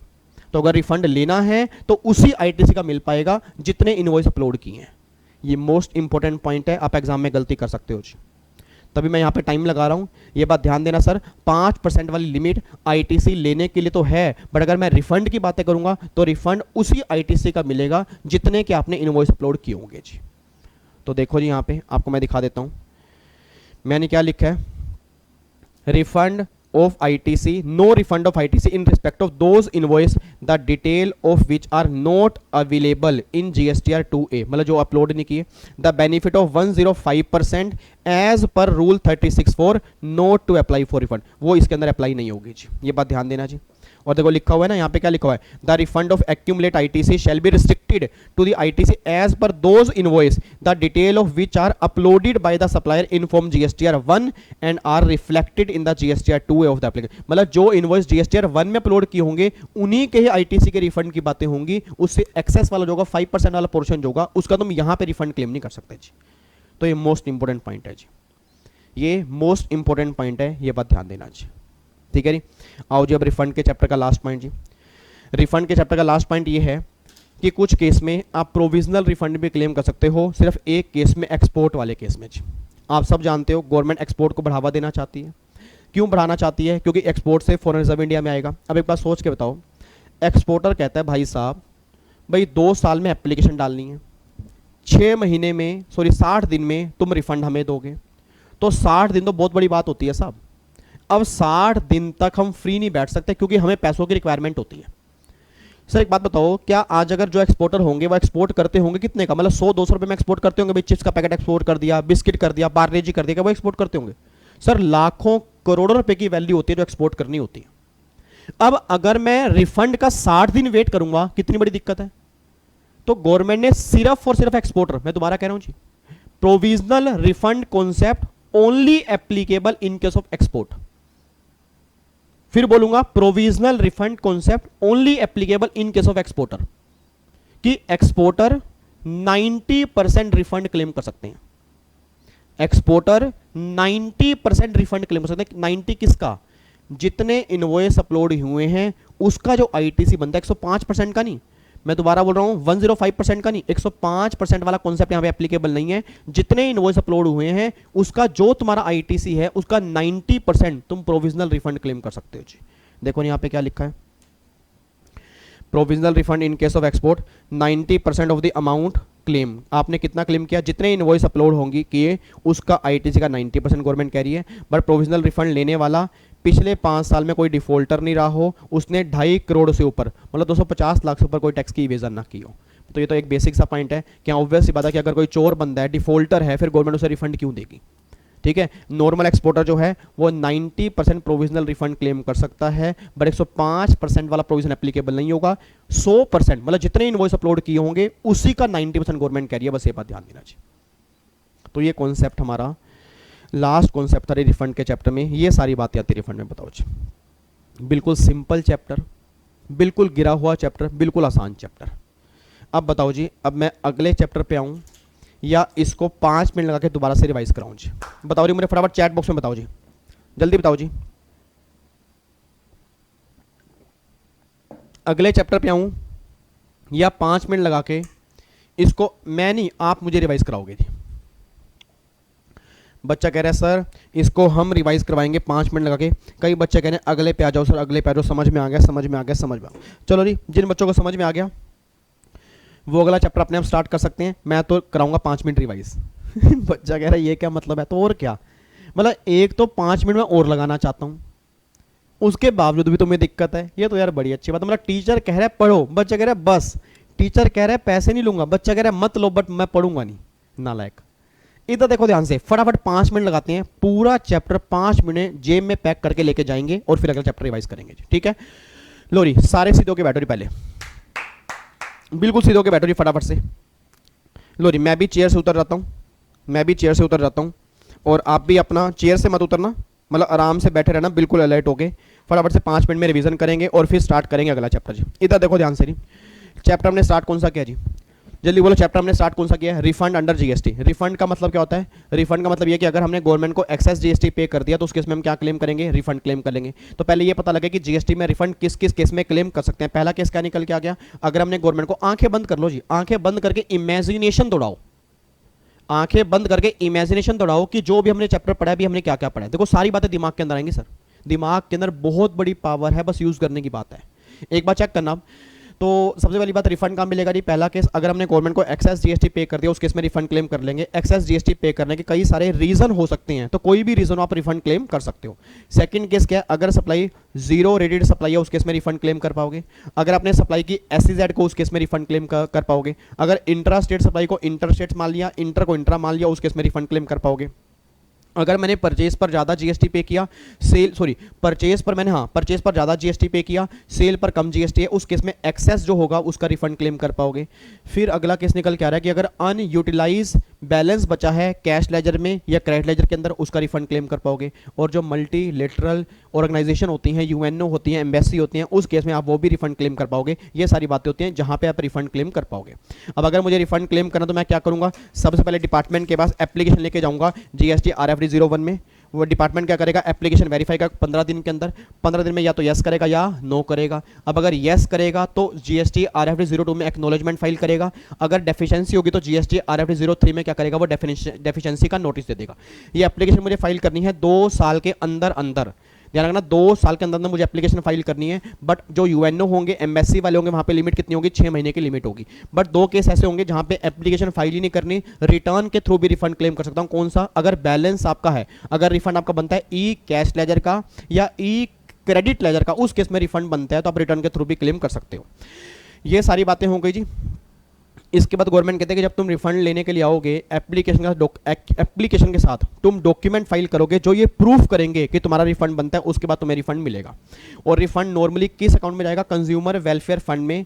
वो एप्लीकेंट के अकाउंट में भी जा सकता है। कब? अगर आपने बर्डन आगे पास ऑन नहीं किया, आपने अपने टैक्स पे कर दिया बट आगे आपने सप्लाई नहीं की है, एक्सपोर्ट वाले केस में। और अगर इंट्रा को इंटर बोलोगे, उस केस में आप रिफंड क्लेम कर पाओगे। नहीं तो ऑलमोस्ट सभी केस में कंज्यूमर वेलफेयर फंड के अंदर पैसा जाएगा। रिफंड का ऑर्डर कितने दिन के अंदर आएगा जी? 60 दिन के अंदर ऑर्डर पास कर देंगे जीएसटी RFD 06 में। अगर टाइम पे ऑर्डर पास नहीं हुआ, मतलब अगर रिफंड मिलने में डिले हुआ, तो 6% पर एनम इंटरेस्ट मिलेगा। अगर केस अपील वाला होगा तो 9% पर एनम इंटरेस्ट डिपार्टमेंट को आपको देना पड़ेगा। वैसे अगर हम पेमेंट में डिले करते हैं 18%, हम आईटीसी में डिफॉल्ट करते हैं 24%, अगर वो रिफंड देने में डिले करते हैं तो 6% और 9%। ये सारी बातें हमने की हैं। उसके बाद जी अगर बंचिंग ऑफ रिफंड की बात करूंगा, आप एक साथ आप रिफंड क्लेम कर सकते हो, बट आप रिफंड आईटीसी का उतना ही क्लेम कर पाओगे जितने आपने इनवॉइस अपलोड किए हैं। 105% वाला कॉन्सेप्ट इस केस में एप्लीकेबल नहीं होगा। और एक्सपोर्ट वाले केस में प्रोविजनल रिफंड भी एप्लीकेबल है, 90% तक वो रिफंड क्लेम कर सकते हैं। ये सारी बातें हमने की हैं जी। बताओ, ये रिफंड का चैप्टर है। अब बताओ इसके अंदर है क्या? उम्मीद करूंगा अब अगर एग्जाम में रिफंड के चैप्टर में से क्वेश्चन, हाँ कुछ केस में रिफंड क्लेम नहीं कर सकते, कुछ केस में रिफंड क्लेम नहीं कर सकते। एक तो nil rated supply, chat box में लिखो जी, nil rated supply, exempted supply, और अगर एक्सपोर्ट कर रहे हो विद एक्सपोर्ट ड्यूटी, और अगर ड्रॉबैक क्लेम कर चुके हो आप उसका, तो उस केस में रिफंड क्लेम नहीं कर पाओगे। इन चारों केस को छोड़ के बाकी नॉर्मली हर केस में रिफंड क्लेम कर पाओगे जी। तो ये सारी बातें आपकी निकल के आती हैं जी। अब ये बुक आपके पास है, इस बुक को आप आराम से पढ़ सकते हो जी, कोई दिक्कत तो नहीं है? पक्का लो जी। अब सुना ध्यान से, अब इसी के साथ एक छोटा सा चैप्टर है, बिल्कुल इत्तू सा चैप्टर है, बिल्कुल बित्तू सा चैप्टर है, दैट इज कंपनसेशन एक्ट 2017। इसको स्टार्ट करके अभी हम कंप्लीट करते हैं, ठीक है जी। एग्जीक्यूटिव में ज़्यादा रेलिवेंट है, 1 नंबर का बन जाता है पक्का क्वेश्चन। लास्ट टाइम की बना था, उससे लास्ट टाइम भी बना, उससे लास्ट टाइम भी बना, इस बार भी बनने के चांसेस हैं। प्रोफेशनल वालों के लिए एग्जाम के लिए ओके है, मतलब मैं ये नहीं कहूँगा मोस्ट रेलिवेंट है, ओके है, बन भी सकता है नहीं बन सकता। और जो सीए वाले बच्चे हैं उनके तो सिलेबस में ही नहीं है ये वाला चैप्टर, ठीक है, और सीएमए वाले बच्चों के सिलेबस में है। इधर देखो ध्यान से जी, कंपनसेशन एक्ट 2017। अब ये है क्या, पहले तो वो सुनो। सर एक बात मुझे सोच के बताओ, अभी मैंने आपको क्लास स्टार्ट करने से पहले कहा था कि जब स्टार्टिंग में जीएसटी बना ना, तो गवर्नमेंट को ये दिक्कत थी, मतलब स्टेट गवर्नमेंट को, मेनली स्टेट गवर्नमेंट को दिक्कत थी कि अगर कल जीएसटी आ गया तो हमारे तो इतने सारे टैक्स खत्म हो रहे हैं, और अगर कल आने से हमें लॉस हुआ तो लॉस कौन बियर करेगा।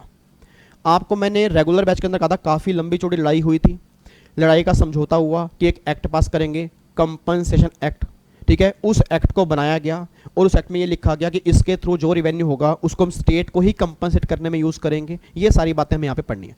इधर सुना, मैं ध्यान से कहना क्या चाह रहा हूँ, अब जो ये जीएसटी कंपनसेशन एक्ट बना है ना, ये एक्ट बना ही 5 साल के लिए, ऑलमोस्ट 4 साल जीएसटी को होने वाले हैं। इवन ये लगा लो आज हमारे 4 साल हो ही गए हैं, आज तो हमारी 1 जुलाई है ना, आज हमारे 4 साल हो गए हैं।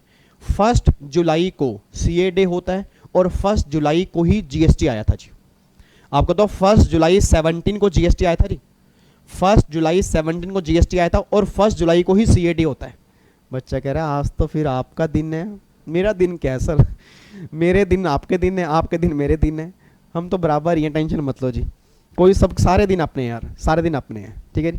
ये तो मतलब कहते हैं ना एक अपने आप को प्राउड फील होता है कि हाँ भाई डिग्री हमने ली, मेहनत की, ब्लेसिंग बहुत सारी हैं, आपका प्यार बहुत सारा है, तो उस चक्कर में डिग्री आ गई। नहीं तो सर लाखों लोग बैठे हैं देखो डिग्री लेने के लिए। तो वो ये मतलब इस पे किस मतलब ठीक है प्राउड है, बट ये नहीं है एक अहंकार है, प्राउड है कि हाँ भाई डिग्री है, मेहनत की है, डिग्री है, ठीक है कोई बात नहीं यार, होती है। मतलब आपको भी डिग्री मिलेगी, बस मैं ऑलवेज ये बात कहूँगा जी, डिग्री जितनी मर्जी बड़ी मिल जाए आपके पैरों ने जमीन ना छोड़ी हो, बस ये बात ध्यान देना जी। मैं कह रहा हूँ डिग्री कोई भी मिल जाए, आपके पैरों ने जमीन ना छोड़ी हो, बस ऑलवेज ये बात ध्यान देना, आप लाइफ में बहुत आगे जाओगे जी, ठीक है। Thank you so much, thank you. बच्चे कह रहे हैं sir happy CA day, thank you so much मेरे बच्चे, मेरे नोनू, मेरे Sonu, happy CA day, happy CS day भी आप बनाओगे, जल्दी जल्दी सीएस बन जाओ और प्राउड फील कराओ पेरेंट्स को, बहुत अच्छा लगता है। देखो जब 2 वर्ड आपको मिल जाते हैं लाइफ बहुत चेंज हो जाती है सर, लाइफ बहुत चेंज हो जाती है। और सीए वाले बच्चों को भी जब 2 वर्ड मिलेंगे एक अलग ही फीलिंग होगी जी। मतलब जब ये 2 वर्ड मिलते हैं ना तो वाकई उस दिन फील होता है कि आज हमने कुछ किया है जी, ठीक है। चलो इधर वापस आ जाओ, जब इधर सुना ध्यान से, तो मैंने क्या बोला कि जब 1 जुलाई को जीएसटी बना तो उस टाइम 1 जुलाई 17 को, आज 4 साल हो चुके हैं, 17 से 21 हो चुके हैं ना, अब 1 साल बस और ये एक्ट है, 1 साल के बाद ऑटोमेटिकली खत्म हो जाएगा। अब उसके बाद गवर्नमेंट कौन सा टैक्स लेकर आएगी, क्योंकि सिगरेट पर काफ़ी बड़े बड़े सेस लगते हैं, टबैको पर सेस लगता है, गाड़ियों पर सेस लगता है, कंपनसेशन सेस लगता है। अब 5 साल के बाद क्या वो गाड़ियाँ सस्ती होंगी? गवर्नमेंट कहती है नहीं। अब 5 साल के बाद या तो इस एक्ट को एक्सटेंड किया जाएगा या कोई गवर्नमेंट दूसरा ही सेस लेकर आएगी, क्योंकि अभी सिगरेट, पान मसाला, टबैको पर अगर आपको बताओ 290% तक सेस है, 290% तक। तो उस टाइम में भी गवर्नमेंट कौन सा लेके आएगी, अभी हमारा वो मैटर नहीं है, बट एग्जामिनेशन पर्पस के लिए हमें यही बातें ध्यान देनी है कि एक एक्ट बना हुआ है जिससे पैसा लेकर गवर्नमेंट क्या करती है, स्टेट गवर्नमेंट को कंपनसेट करती है जी। एक बार चेक करना, देखो यहाँ पे क्या है, आओ जी रीड करते हैं। It is a kind of tax, it is a kind of tax which will be collected over and above of the declared taxes by GST Council, that is CGST, SGST, UTGST। इसका मतलब क्या है, एक बात मैंने सोच के बताना चाहिए, क्या गवर्नमेंट ये बात कहना चाह रही है कि या तो सेस लगेगा या जीएसटी लगेगा? ये बताओ, क्या गवर्नमेंट ये बात कहना चाह रही है कि या तो जीएसटी लगेगा या सेस लगेगा? Answer is no. गवर्नमेंट कह रही है कि ये जो सेस है ना, ये जो टैक्स है, ये ओवर एंड अबव है। मतलब जीएसटी तो लगेगा ही लगेगा, साथ में ये सेस भी एप्लीकेबल होगा। जिन गुड्स पे जीएसटी लगेगा उन गुड्स पे सेस भी लग सकता है। हम ये नहीं कह रहे हर गुड्स पे लगेगा, मैं दोबारा बोल रहा हूं, हम ये नहीं कह रहे हर गुड्स पे लगेगा, बट जिन गुड्स पे भी ये लगेगा इट डजंट मीन कि वहां जीएसटी लगेगा। तो ये tax over and above, over and above का मतलब क्या होता है कि जो नॉर्मल टैक्सेस हैं उसके छोड़ के ये सेस भी एप्लीकेबल होगा। उसके बाद जी GST compensation cess impose under section 8 GST compensation act 2017 आएगा जी यहाँ पे, ठीक है जी। मतलब उस एक्ट का सेक्शन 8 है जहां से इंपोज हुआ है। It has to be charge on the luxury and sin item only. Example car हो गया, सिगरेट हो गया, टबैको हो गया, पान मसाला हो गया, इस पे एप्लीकेबल होगा। मतलब ये मेनली किस पे लगता है, एडिक्टेड, जिसके आप एडिक्टेड हो जाते हो जी। आपने कई बार देखा होगा जो सिगरेट पीने वाले लोग होते हैं उनको एक नशा होता है जी। मैंने कई लोग देखे हैं सर, कई लोग देखे हैं, मैं बताना नहीं चाहता यूट्यूब के ऊपर, कई लोग मैंने देखे हैं सुबह उठते ही उनको उनके हाथ में बीड़ी चाहिए, सिगरेट चाहिए। उनसे बोलो क्यों, कह रहे बस चाहिए। आप समझ जाओ किस लिए चाहिए, नहीं आप समझ जाओ, हंसो मत, समझ जाओ किस लिए सुबह सुबह चाहिए। मैं रियलिटी बता रहा हूँ सर, सुबह सुबह खाली पेट जब तक वो बीड़ी नहीं पियेंगे, जब तक वो सिगरेट नहीं पियेंगे, आप समझ जाओ बस फिर आगे। ये मैंने लोग देखे हैं सर, उनका एक अलग ही नशा है, एक अलग ही ना, एक दिमाग में अलग ही मिथ बन चुकी है कि ऐसा करने से ही ऐसा होता है ना। मतलब क्या पूरी दुनिया बीड़ी पी के ही, समझ जाओ फिर। मतलब बच्चा कह रहा है हद हो गई यार आप सर। मैं आपको रियलिटी बता रहा हूँ सर, आपको रियलिटी बता रहा हूँ क्योंकि मैंने बहुत सारे लोग देखे हैं, ठीक है। तो मतलब गवर्नमेंट कहना चाह रही है भैया बीड़ी पीने वाले को एक नशा है, सिगरेट पीने वाले को एक नशा है, पान मसाला ये करने वाले को एक नशा है, ठीक है, टबैको खाने वाले को एक नशा है, गाड़ियां चलाने वाले को गाड़ियों का नशा है। क्योंकि देखो गाड़ी कौन चलाएगा, जो अमीर आदमी होगा। Lower class family, middle class family छोटी गाड़ी लेगी, बड़ी गाड़ियां बहुत लोग लेते हैं, उस पर भी गवर्नमेंट कह रही है सेस एप्लीकेबल करेगी। तो मतलब ये सेस गवर्नमेंट एप्लीकेबल करिए लग्जरी और सिन आइटम पे। मतलब जो पता है कि ये लोग करेंगे ही करेंगे तो भैया सेस पे करो। फिर आगे देखो जी, it would be impose for the next 5 year only, अगले 5 साल तक के लिए, मतलब 2021 तक के लिए। Therefore no cess will be levied. It will be charge on the intra and interstate, मतलब ये इंटरस्टेट पे भी लगेगा, इंट्रास्टेट दोनों पे एप्लीकेबल होगा जी। It has been levied to pay the to the compensate to the state for the loss of revenue in resultant of implementation of GST. क्या कहना चाह रहे हैं? वो कहना चाह रहे हैं कि ये सेस बनाने का रीजन क्या है कि जो जीएसटी इंप्लीमेंट करने से जो स्टेट को लॉस हुआ, उस लॉस को ओवरकम कैसे करेंगे, उस लॉस को हम खत्म कैसे करेंगे, उसके लिए गवर्नमेंट ने क्या किया, ये एक्ट बनाया था जी। ठीक है जी। अब ये एक्ट काफ़ी डिटेल में मैंने आपको क्लास में समझाया था, अब मैं उतनी डिटेल में जा नहीं रहा, बस आप इतना ध्यान दो, इस एक्ट को बनाने का मेन मोटिव था कि स्टेट गवर्नमेंट को जो लॉस होगा उस लॉस को हम कंपनसेट कैसे करेंगे, उसके लिए एक्ट बना था जी। ठीक है। उसके बाद एक और, if any fund at the end of 5 year the excess amount will be shared by the central and state. इसका मतलब क्या है कि अगर कोई पैसा 5 साल के एंड में इस सेस का बच जाता है, जैसे मान लो पैसा सेस मतलब सेस लग रहे हैं, पैसा इकट्ठा होता जा रहा है, अब पैसा इकट्ठा होता जा रहा है और मान लो 5 साल के एंड में कुछ पैसा बच गया इस सेस का, तो क्या करेंगे, तो गवर्नमेंट करे आपस में दोनों के अंदर बटेगा, सेंट्रल और स्टेट दोनों के अंदर ये पैसा बटेगा जी। उसके बाद जी the state account will be audited by CAG, मतलब स्टेट को जब पैसा मिलेगा वो ऐसे नहीं मिलेगा, उनके अकाउंट ऑडिट कौन करेगा, कैग। आप सब जानते हो जी, गवर्नमेंट ऑफ इंडिया का ऑडिट करने वाली अथॉरिटी को हम क्या बोलते हैं जी, जल्दी बोलो। जो गवर्नमेंट का ऑडिट करती हैं उस अथॉरिटी को क्या नाम देते हैं, CAG, controller auditor general of India जी। तो गवर्नमेंट वही बात करना चाह रही है कि state account will be audited by CAG, therefore an amount will be clear to the state for the loss of revenue every year, but preliminary amount shall be paid of every 3 month 2 month half yearly as the case may be। इसका मतलब क्या, मतलब वो ये बात कहना चाह रहे हैं कि स्टेट को हम जो फाइनल सेटलमेंट करेंगे ना, फाइनल सेटलमेंट करेंगे 1 साल के बाद, भाई ऑडिट के बाद, ऑब्वियस सी बात है। एक बात मैंने सोच के बताना जी, let's an example, simple example देता हूँ। मान लो हमारे इंस्टीट्यूट में 2-3 फैकल्टी पढ़ाते हैं, भाई संजीव सप्रा सर मेरे साथ लॉ पढ़ाते हैं जी, अंकुश बंसल सर मेरे साथ JIGL पढ़ाते हैं, ठीक है, अमित टाल्डा सर पढ़ाते हैं। अब सोच के बोला ये मेरी फैकल्टी है, ये हमारे यहाँ हम पूरी एक टीम है।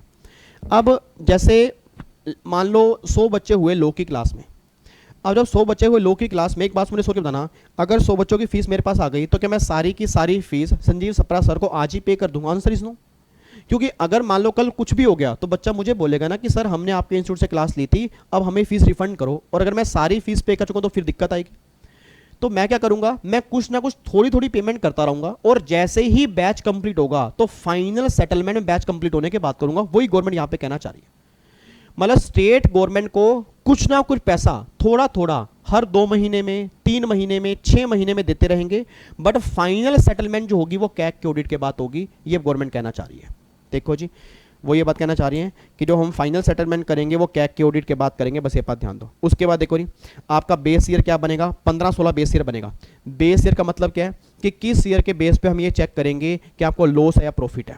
एक बात मुझे बताओ, अब अगर स्टेट गवर्नमेंट ये बोलती है कि हाई जीएसटी आने से मुझे लॉस हो गया, हाई जीएसटी आने से मुझे लॉस हो गया, हाई जीएसटी आने से मुझे लॉस हो गया, हाई जीएसटी आने से मुझे लॉस हो गया, तो गवर्नमेंट बोलेगी ना भैया तुम्हें कैसे पता लॉस हो गया?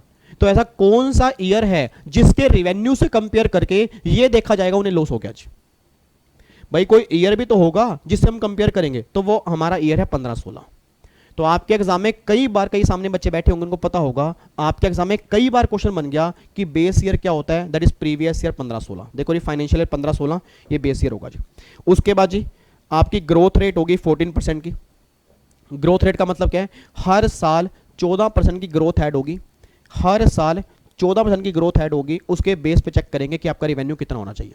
आपको मैंने एग्जांपल दिया हुआ है और ये आपके एग्जाम का ही क्वेश्चन है जी, आप चेक कर लो, पिछले एग्जाम में जो भी एग्जाम गए उसमें क्वेश्चन बना हुआ था। एक बार देखना, अगर बेस ईयर 15-16 है for a concern state, calculate as per the section 5 is 100 rupees, then the project revenue of financial year 2021 shall as follows. अब देखो जी, अगर 15-16 बेस ईयर है तो 15-16 है, 16-17, 17-18, 18-19, 19-20, 20-21, 5 साल हो गए, तो हर साल 14% की ग्रोथ ऐड होगी। तो देखो यहाँ पे क्या होगा, projected revenue for 2021 100, 1 + 14 divide by 100, यहाँ पे ऊपर 5 मैंने क्यों किया, क्योंकि 5 टाइम मल्टीप्लाई होगा ना।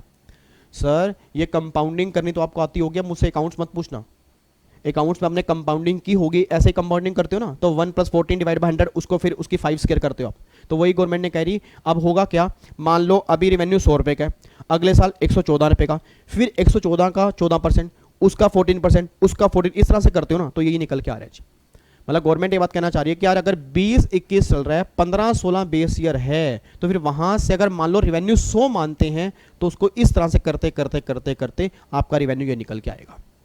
तो हमें रिवेन्यू कैलकुलेट नहीं करना, बट एग्जाम में क्वेश्चन ये बन सकता है कि बताओ 2021 में कितना रिवेन्यू दिया जाएगा 14% की ग्रोथ बेस बनाकर, तो इतना रिवेन्यू आएगा जी।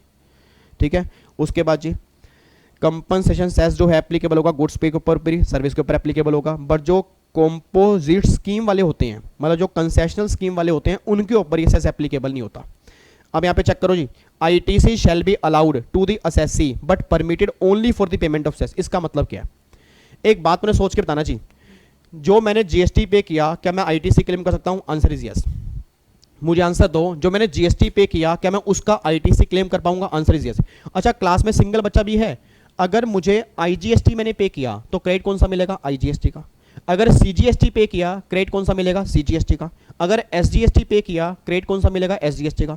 क्या सिंगल बच्चा बता सकता है कि अगर मुझे आईजीएसटी लेना है यूज कैसे कर पाऊंगा? फर्स्ट आईजीएसटी, सेकंड कैसे भी CGST, first CGST, second IGST, third वाले केस में एसजीएसटी है, एसजीएसटी, आईजीएसटी। अब गवर्नमेंट कहती है जो कंपनसेशन सेस तुमने पे किया ना, उसका क्रेडिट तुम ले तो पाओगे बट यूज कर पाओगे only for the payment of cess. मतलब कहना पता क्या चाह रहा हूं कि अगर जो आपने सेस पे किया है उसका आईटीसी सिर्फ सेस की पेमेंट में ही यूज कर पाओगे और कहीं यूज नहीं कर पाओगे। गवर्नमेंट ये बात कहना चाह रही है।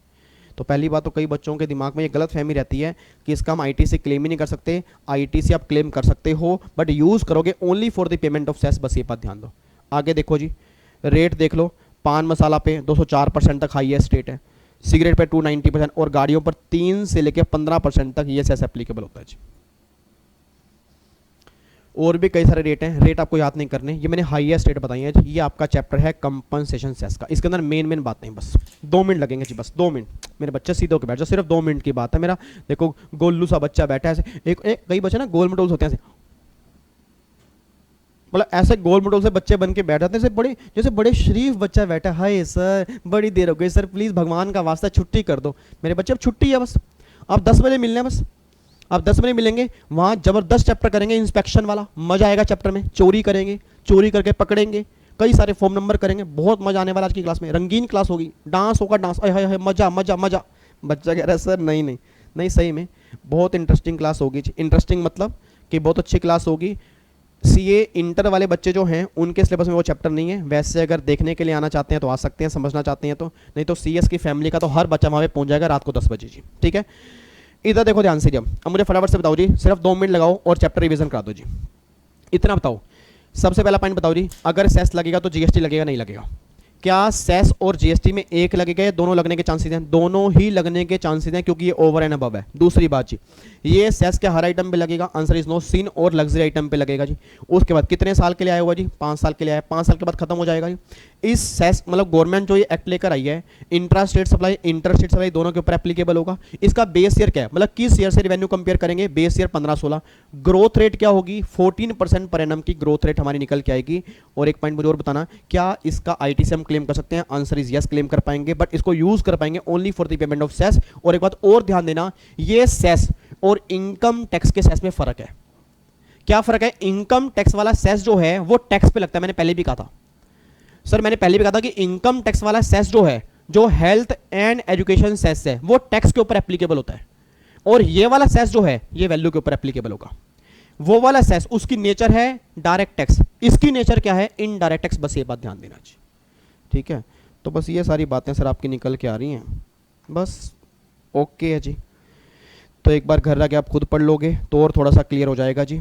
ठीक है, बाकी अब ये 2 चैप्टर हमारी रिवाइज हो चुके हैं रिफंड और कंपनसेशन एक्ट के। आज की क्लास में एक कैटेगरी बोलूंगा तो वो तो ऑब्वियस से बात है रिफंड के चैप्टर की है, वो मोस्ट इंपॉर्टेंट एग्जाम में क्वेश्चन पक्का बनता है।